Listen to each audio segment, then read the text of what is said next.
In the quiet suburban town of Crestwood, nestled among manicured lawns and luxurious mansions, Mark had been a delivery boy at Sal's Pizzeria for years. It was a Friday night and he was making the last delivery of the evening. The order consisted of a large pizza with pepperoni, cheese, and garlic knots. He glanced at the address on the receipt: 123 Elm Street. It was one of Crestwood's most affluent neighborhoods, where trouble was as rare as a unicorn. Pulling up to the address given, Mark couldn't help but marvel at the lavish surroundings. The houses were stately and the lawns were impeccably manicured. As he approached the last house on the street, he felt out of place in his shabby uniform and rusty car. He parked the car, grabbed a pizza box, and headed for the front door. The sun was setting, casting long shadows on the imposing mansion. Mark felt a shiver run down his spine, but wrote it off as nerves. Mark raised his hand and knocked on the ornate wooden door. The doorbell was apparently malfunctioning, as he didn't hear the bell ring. As he waited, he mentally rehearsed his usual delivery scenario. "The pizza has arrived. Bon appetit," he thought. But when the door creaked open, what stood before him was not a hungry customer, but a frightened 7-year-old girl with her eyes wide open. The girl's voice trembled. She whispered, "That's not my daddy. He kidnapped me." Mark's heart raced and his mind couldn't grasp the gravity of the situation. He took a step back, trying to realize what was happening. When he turned back to the girl, he saw a tall man standing in the doorway. He was looking at Mark with a cold expression on his face, devoid of any emotion. The man reached out, took the pizza box from Mark's trembling hands, gave him a good tip, and quickly slammed the door shut. Mark's fear was building and he stood still, feeling helpless and confused. He couldn't believe what he had just witnessed. What was he supposed to do? In a situation like this, the first thing he did was to hurry back to the pizzeria and inform his manager, who in turn immediately called the police. Within minutes, officers from the Crestwood Police Department were dispatched to the scene. They knew that time was of the essence in a kidnapping case. Mark led the police officers to the address, described the house and the man who had kidnapped the girl. The cops approached the mansion cautiously, putting their hands on their holsters. When they rang the doorbell, their hearts raced in anticipation. Would they find the kidnapped girl inside? The door slowly opened and the same man Mark had encountered earlier stood before them. His stoic expression hadn't changed, but this time he couldn't hide the nervousness in his eyes. The policeman demanded to know where the girl was and insisted on a thorough search of the premises. As they examined the house, their hearts quickened when they discovered a small room in the basement. It was dimly lighted, and in a corner sat a frightened girl, tears streaming down her face. She was shivering, but looked unharmed. She was rescued and quickly wrapped in a warm blanket. The man who had kidnapped the girl was immediately arrested. He had a long criminal record and was known to police as a person of interest. In previous abductions, the girl was taken to the hospital for examination and then reunited with her worried parents. The news of the Crestwood girl's abduction traveled throughout the city and shocked its residents. They had never imagined that such a horrific incident could happen in their quiet neighborhood. The townspeople rushed to the aid of the girl and her family, offering comfort, help, and a newfound sense of community. As for Mark, he became an unwitting hero of Crestwood and is forever remembered as the courier who helped rescue the kidnapped child. He was celebrated for his quick thinking and bravery, though he still can't shake the memories of the terrified girl. The pizza kidnapper went to trial where he was found guilty of kidnapping and sentenced to a lengthy prison term. The people of Crestwood can finally breathe a sigh of relief knowing that their town is a little safer thanks to Mark's courage and the dedication of the local police.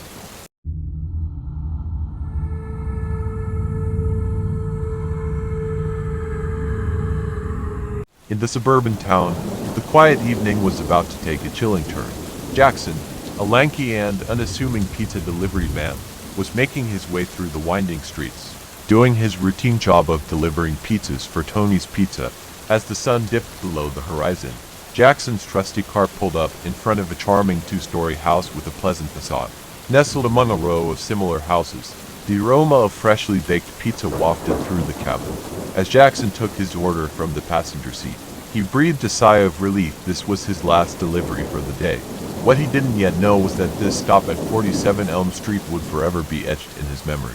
The street lamp illuminated the porch steps with a warm, inviting light. Jackson, clutching a pizza box in his hands, headed for the front door. He knocked, and after a few moments the door slowly opened, revealing a middle-aged Tom man with a strained expression on his face.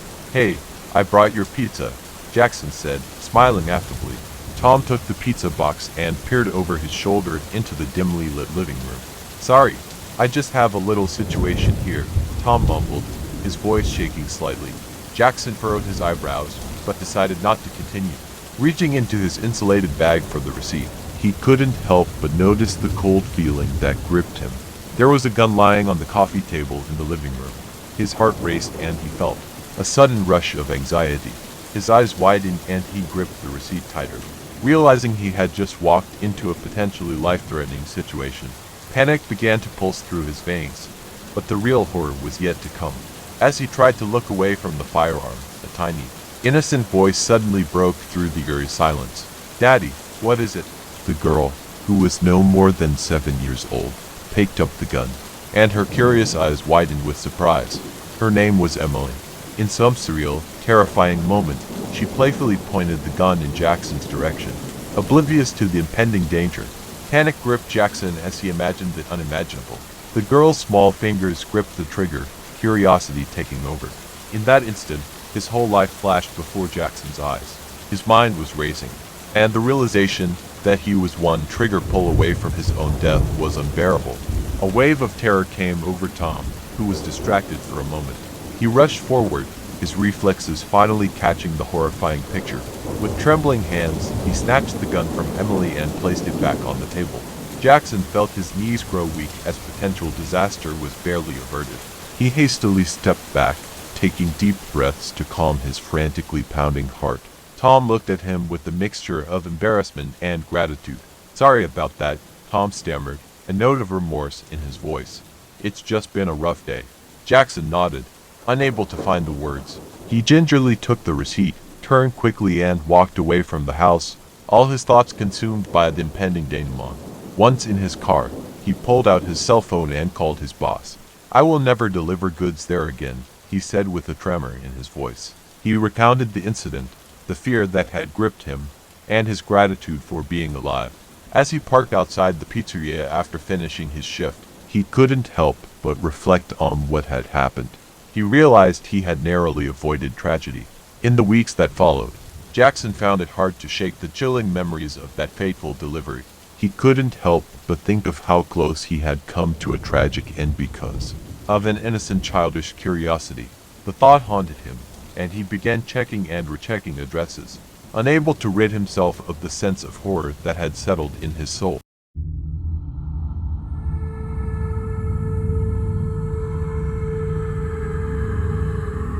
In the quiet, tree-lined neighborhood of Willowbrook, it was a serene and peaceful evening as the sun dipped below the horizon.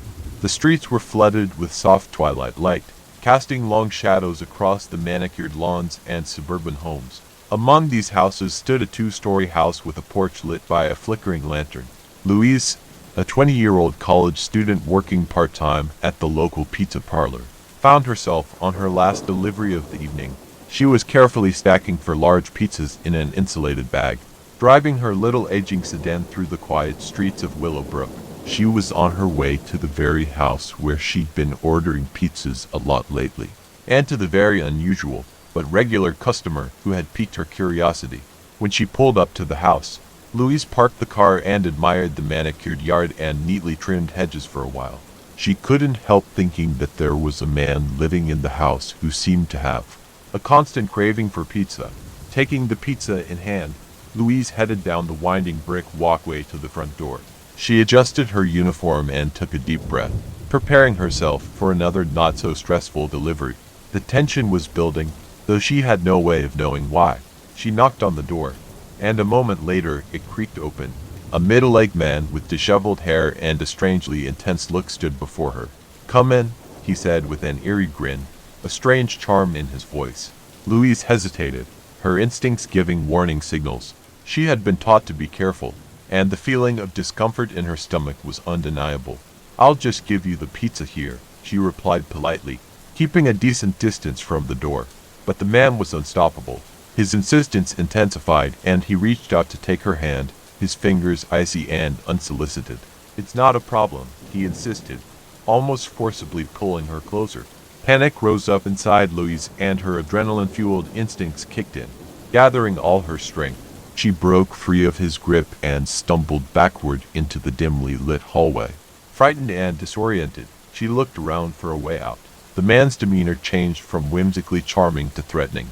He rushed after her, and Louise ran into the kitchen, looking around for something to help her. Her gaze stopped on a gleaming knife lying on the kitchen table. Without thinking, Louise grabbed the knife and gripped the handle with trembling hands. She took a deep breath, her heart pounding in her chest, and slowly walked back into the hallway. Her voice trembled, "Stay back. I won't hesitate to take advantage of this." The man, apparently stunned by the unexpected turn of events, began to laugh, an icy and mocking laugh. "Well, you're a feisty one, aren't you? It's just a joke, sweetheart," he said, and there was a disturbing amusement in his eyes. Louise, not wanting to take any chances, continued to point the knife at him, her body tense and ready for defense. But her voice remained firm. "I don't find this funny. Just stay away from me." The man continued to laugh, his disturbing demeanor sending shivers down Louise's spine. But she didn't flinch. She continued to stand still, keeping her eyes on him, ready to react to any sudden movement he made. Suddenly Louise turned and rushed toward the front door, leaving the perplexed man behind. Gasping, she rushed to her car and quickly locked it from the inside. With trembling hands, she grabbed her cell phone and dialed 911, telling the operator about her disturbing encounter. The dispatcher assured her that the police were on their way, and Louise waited anxiously in the car, her heart still racing. It seemed like an eternity, but finally sirens sounded in the distance and two police cars pulled up to the house. The officers, armed and ready to go, approached the house cautiously. Louise directed them to the man, who was still laughing and trying to downplay the situation. However, the officers paid no attention to his behavior and quickly took him into custody.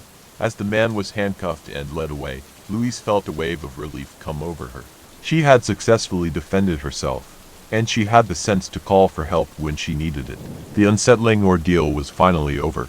The Willowbrook neighborhood, once quiet and peaceful, had returned to its serene state. Louise continued to work at the pizzeria, telling her coworkers her story as a cautionary tale. As for the mystery man, he faced the consequences of his horrible actions, serving as a warning to anyone who would think of making sinister jokes at someone else's expense.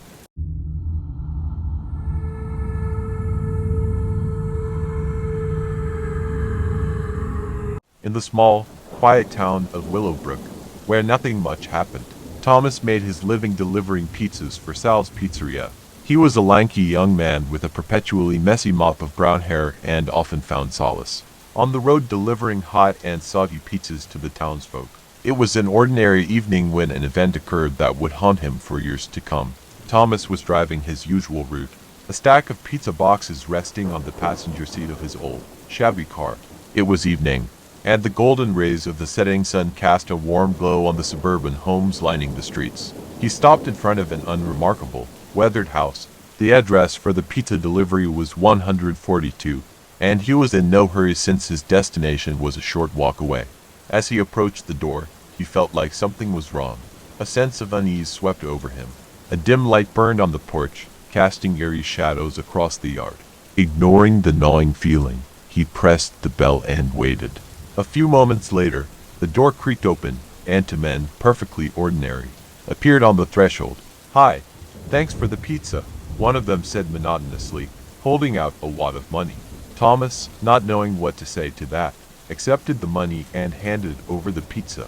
As he looked past the men into the dimly lit living room, his heart beat faster.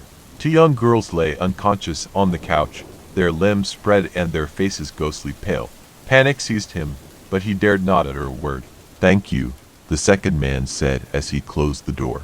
And Thomas was left standing in stunned silence. The eerie encounter had been short-lived, but it would remain in his memory for years to come. Back in the car, Thomas couldn't shake the feeling of helplessness that overwhelmed him. What was going on in that house? Should he have called the police, or at least asked a few questions? His conscience fought his indecision, and as he drove back to the pizzeria, he struggled with the inner conflict that now consumed him. In the evening, he He couldn't sleep. Memories of the two unconscious girls haunted him. Never in his life had he felt so torn and conflicted. He knew he had witnessed something very scary, but he had no concrete evidence or knowledge of what had happened. Fear and uncertainty prevented him from taking any action. Days turned to weeks, weeks to months, but the incident continued to torment Thomas's conscience. He often lay awake at night replaying the scene over and over in his mind. He couldn't shake the thought that he should have done something more. But what could he have done? And could it have made a difference? As time went on, Thomas's feelings of guilt and helplessness only grew stronger. He became obsessed with finding out the truth, spending hours on the internet searching for any news and articles that might provide clues to what had happened. But the town remained as quiet as ever, and no information emerged. Years passed, and Thomas's life went on as usual. Eventually, he quit his job at the pizzeria, feeling that delivering pizza had become a constant reminder of that fateful day. He got married, had children, and began to lead a quieter life. But the memories of two unconscious girls and two creepy men never left him. In moments of quiet when he was alone, he would often fall into thought, wondering if those girls had woken up, if they were safe, if he had failed them in some way. The burden of what he had witnessed remained heavy on his heart, constantly causing regret.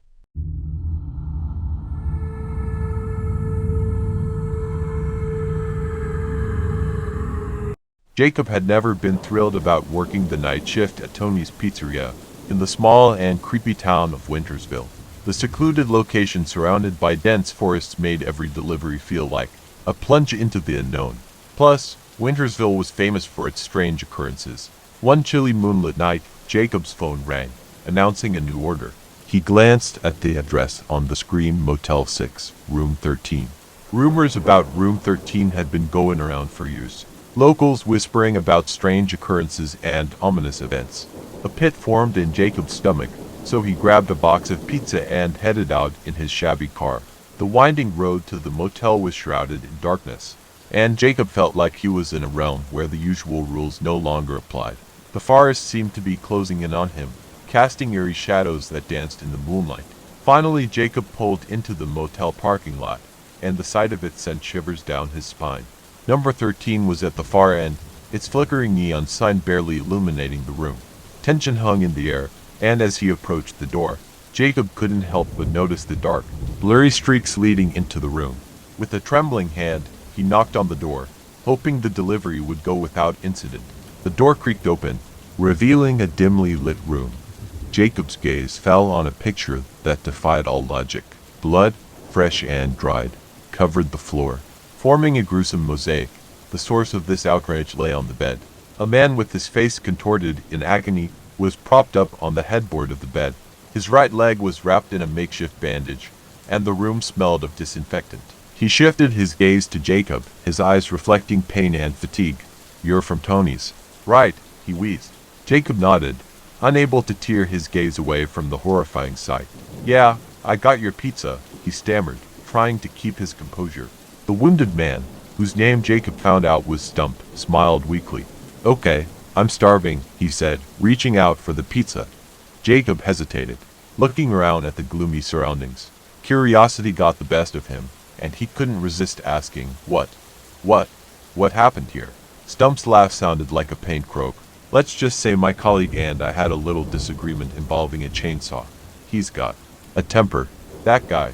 The mention of a chainsaw sent a shiver down Jacob's spine. He glanced at the table where the gruesome tool lay covered in dried blood. The room seemed like a set from a nightmare dream. While Stump devoured the pizza, he recounted the terrible altercation. Jacob listened intently, unable to believe the gruesome story. Stump had lost 4 toes in the fight, and the blood that decorated the room was his. Stump had just been released from the hospital, and for some reason he decided that now was a good time to order a pizza. Finished eating, Stump pulled out a wad of crumpled bills and held them out to Jacob. It was barely enough to cover the cost of the pizza, and Jacob couldn't help but feel cheated. He'd expected a generous tip for enduring this horrible ordeal. The man's coldness irritated Jacob, but he decided he'd better hurry up and leave. As he turned to leave, a voice followed him. "Thanks for the pizza, kid. Sorry about the mess." There wasn't an ounce of sincerity in his tone, and Jacob felt uncomfortable.